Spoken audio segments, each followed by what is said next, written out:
Las nefrones van a dissolver, las nefrones van a morir y si se mueren ya no va a haber dónde filtrar. Entonces eso va a disminuir drásticamente. ¿Sí? ¿Qué más? ¿Cómo también se obtiene esta tasa de filtración glomerular? Multiplicándolo por la presión efectiva de filtración. Esta presión efectiva de filtración se va a ver aquí. Esta es la arteriola aferente, la arteriola eferente. Este es el glomérulo que, como habían explicado, eso es como si fuera un ovillito de capilares. Y entre ellos, va a haber, como hemos visto, va a constituir lo que es la membrana de filtración glomerular.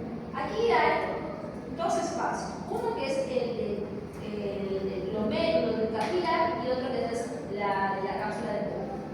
Aquí debemos recordar lo que es las fuerzas de Starling, no sé si recuerdan, ¿sí? Presión hidrostática, presión oncótica, presión ¿sí? hidrostática. Acá está la hidrostática, que es la presión que va a ejercer el agua para querer salir. Aquí está bien la flechita, 60 milímetros de mercurio. La presión coloidosmótica del glomérulo es 32 y está yendo hacia adentro, porque recordemos que esto está por las proteínas y lo que trata de hacer siempre es mantener el agua dentro. ¿Sí? Estas son contrarias. En la cápsula de Bowman vamos a tener solamente una presión, que es la presión de la cápsula de Bowman. Pero siempre trata de salir. ¿A qué se parece esa presión? A la hidrostática, ¿no? La hidrostática de la cápsula de Bowman, podemos decir. Y falta una presión más, la presión oncótica. ¿Por qué no habrá presión oncótica aquí? Porque no hay quien lo absorba, no hay proteínas. Ya, ¿y por qué no habrá proteínas aquí?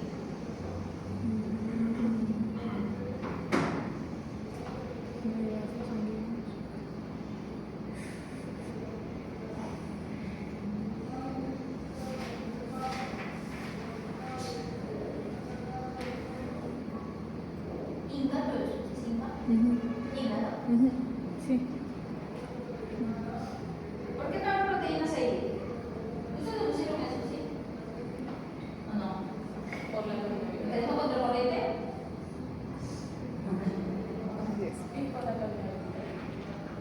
¿Qué pasa con las proteínas? Son muy grandes para poder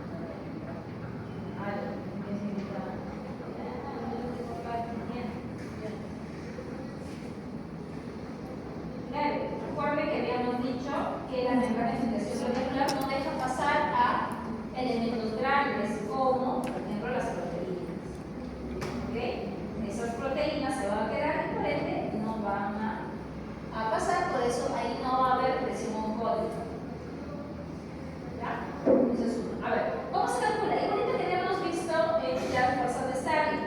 La presión de filtración es la diferencia de la presión entre la presión hidrostática menos la presión menos la suma de la presión coloidosmótica del capilar y la del espacio de Bowman. Pero acá está menos, que se queda un poco menos, abro paréntesis y acá lo sumo y lo divido. ¿Sí? Entonces, simplemente hacemos primero la diferencia, primero sumamos las fuerzas que están a favor, que son iguales, y luego las restamos. ¿Sí? Este es el elemento que quiere salir y estas son las que están a favor de que se permanezca. Sumamos 18 más 32 sería 40, ¿sí, no? Sí. No, 50. Ok, 50, 60 menos 50, 10. 10. 10 es la presión neta de filtración. Esto se multiplica por la constante de permeabilidad y tenemos la tasa de filtración. ¿Para qué nos sirve hablar de la tasa de filtración glomerular? Es para saber si el riñón está funcionando de manera adecuada, está cumpliendo su función. Recuerden que la función de los riñones es la filtración, la ultrafiltración. Aquí en esta diapositiva lo que estamos viendo es nuevamente lo que es las tres presiones, la presión oncótica del capilar, la presión hidrostática del capilar o del glomérulo y la presión del espacio de Bowman.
presión de perfusión, la presión con la que va a llegar al tejido.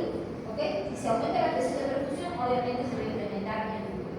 Y obviamente, como respuesta a esa presión de perfusión, va a ser la resistencia vascular. ¿Ok? Eso es como respuesta. Entonces, esta resistencia vascular es la que va a estar regulada por los mecanismos intrínsecos y extrínsecos del riñón. Eso es lo que vamos a trabajar ahora. ¿Ok? Estos mecanismos intrínsecos son dos: el mecanismo miogénico y el mecanismo de retroalimentación túbulo-glomerular intrínseco. Los extrínsecos son el sistema nervioso simpático, ¿okay? El sistema de una angiotensina aldosterona, ¿okay? Especialmente angiotensina 2, ¿okay? Angiotensina 2. Entonces vamos a ver el primero, reflejo o el mecanismo miogénico. Es un glomérulo donde estamos viendo que aquí es una perfusión, ¿okay? Normal, miren, es una flechita delgadita, regresamos por el arteriola aferente, regresará el glomérulo, se ultrafiltrará y aquí pasará el ultrafiltrado. Esta es una tasa de infiltración glomerular, ¿ok? Normal. Sobra, digamos, se retira. Pero ¿qué pasa, por ejemplo, cuando hay, miren, por alguna razón, miren, se incrementa el flujo, llega más flujo al glomérulo? El mismo glomérulo tiene que defender, porque su endotelio, sus células son muy, digamos, lábiles, que con ese mayor flujo podría dañarlos. Entonces, si daña el glomérulo, va a dañar toda la estructura, no se va a dar la función de ultrafiltración. Entonces, como un mecanismo, ¿okay?, de respuesta a esta distensión de las paredes de la arteriola aferente, ¿okay?, va a responder. Acá hay mecanorreceptores de la arteriola aferente. Entonces, cuando se distiende, como respuesta, este va a contraerse, una vasoconstricción en la arteriola aferente. Por eso se ve aquí estos grafiquitos, ¿okay?, que son, ¿okay?, este es el músculo liso y estos de aquí son los mecanorreceptores que van a captar esa distensión, y cuando se da esa distensión va a dejar ingresar calcio al interior de las células del músculo liso, y esta se va a unir con la calmodulina y que va a producir la activación de la cadena ligera de miosquinas y va a producir la unión de actina y miosina, que producirá contracción. Como se contrae, lo que va a hacer es una vasoconstricción. ¿Okay? Esa es una respuesta. ¿Okay? Una respuesta, digamos, como un reflejo, ¿sí? Se distiende como. ¿Okay? ¿Por qué? Recuerden que es para tratar de proteger al glomérulo. Ahora, aquí también, ¿okay?, hay algunas otras respuestas. Por ejemplo, las prostaglandinas, ¿okay?, las prostaglandinas van a ser como un mecanismo de defensa cuando, ¿okay?, haya, por ejemplo, hay un incremento de vasodilatadores. ¿Okay? Vasodilatadores, más flujo. Entonces, la prostaglandina lo que va a hacer es limitar. ¿Sí? Limitar. ¿Okay? Ahora, la arteriola aferente y eferente ambas tienen receptores para la angiotensina 2, pero quien tiene más sensibilidad es la arteriola eferente. Con poquitas cantidades de angiotensina, esta se va a hacer más chiquita. ¿Por qué? Porque aquí, olvidé decirles, vamos a muy rápido, olvidé decirles que aquí puede haber variación de la tasa de infiltración glomerular, variando cualquiera de estos tres, ¿okay?, de estas tres presiones. ¿Y cómo puedo hacer variar esas tres presiones? Por ejemplo, produciendo vasoconstricción, ya sea a nivel de la arteriola aferente, eferente. Por ejemplo, si es que hay mucho flujo sanguíneo renal, ¿ok?, lo que va a pasar aquí es que la tasa de infiltración glomerular se podría incrementar, pero si es que este se vasodilata y este también, la misma velocidad saldría, no se incrementaría la infiltración. Pero si este se va chiquito, hay una vasoconstricción, va a quedar más tiempo el agua ahí, entonces la presión hidrostática aumenta. ¿Sí? Lo mismo que hemos visto en esta. Lo mismo con la presión oncótica, ¿okay?, cuando disminuye va a incrementar la tasa de infiltración glomerular. Habíamos visto problemas de hepáticos, etc. En el caso de que se incremente la presión de la cápsula de Bowman, se da, por ejemplo, por obstrucciones que van a haber de repente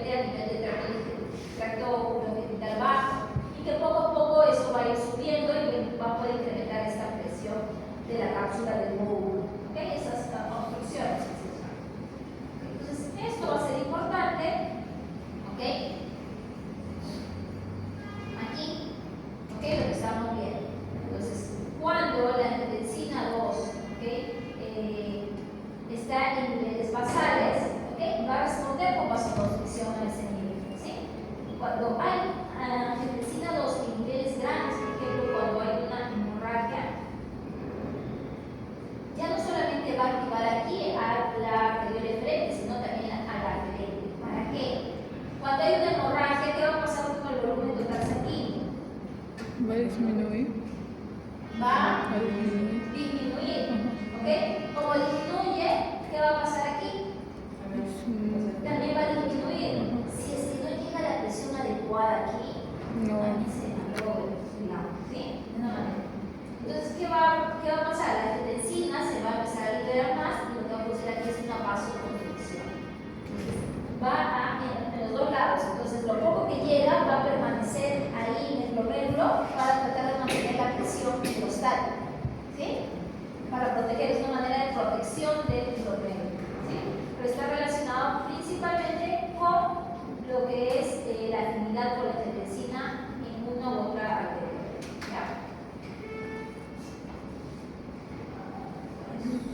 El otro mecanismo, ¿ok?, se llama el mecanismo de retroalimentación túbulo-glomerular. Ese va a ser dado, gracias a unas estructuras, ¿ok?, que se llama la mácula densa. ¿Ok? Esta es la arteriola aferente, la arteriola eferente, glomérulo, ¿ok?, el espacio de Bowman, cápsula de Bowman. Esto es el túbulo contorneado distal, que en esta partecita ha aliado, ¿okay?, digamos que se ha adaptado. ¿Para qué? Para que sean unas células que van a sensar. ¿Qué cosa? El incremento de la concentración del cloruro de sodio. Cuando incrementa la concentración de cloruro de sodio en el túbulo contorneado distal, la mácula densa la va a captar, y esta mácula densa, ¿okay?, va a empezar a liberar, se menciona ATP. Este ATP se va a convertir luego en adenosina, y a nivel de estas células juxtaglomerulares, lo que va a hacer es decirle a estas células, ¿okay?, que se contraigan. ¿Para qué? Para que sea una vasoconstricción. Si hay una vasoconstricción, ¿qué va a pasar? Va a llegar menos flujo. Si hay menos flujo, va a disminuir la concentración de cloruro. Además menciona que como hay mucha concentración, esto puede hacer de que el flujo sea muy rápido y que no se dé una adecuada, ¿okay?, reabsorción de los componentes que se necesitaría rescatar. ¿Ya? Entonces, esto es el mecanismo, ¿okay?, de retroalimentación túbulo-glomerular entre la mácula densa, ¿okay?, y lo que es la adenosina que se va a liberar por una vasoconstricción a este nivel.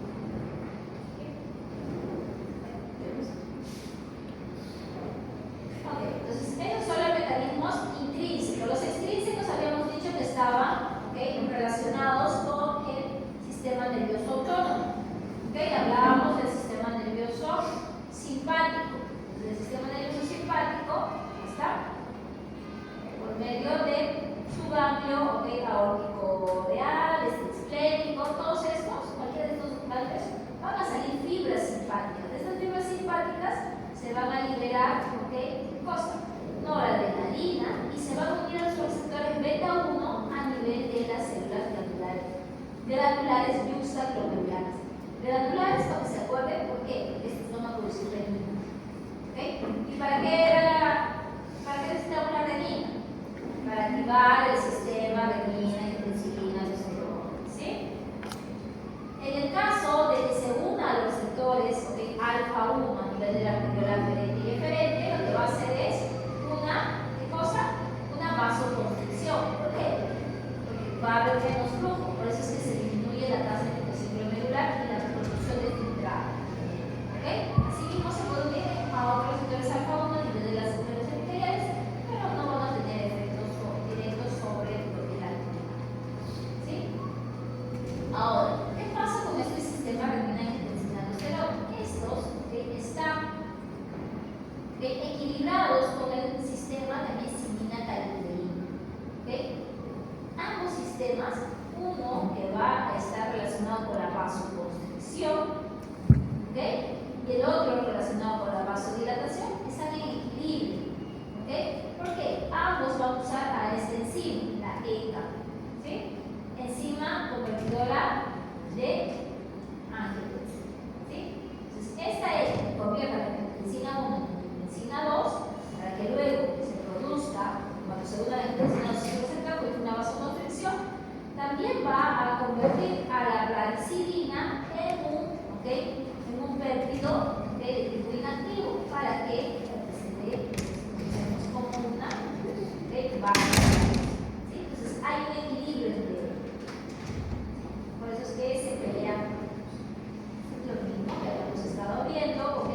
Que el sistema retina-angiotensina-aldosterona está relacionado con lo que es la vasoconstricción, incremento de la presión arterial.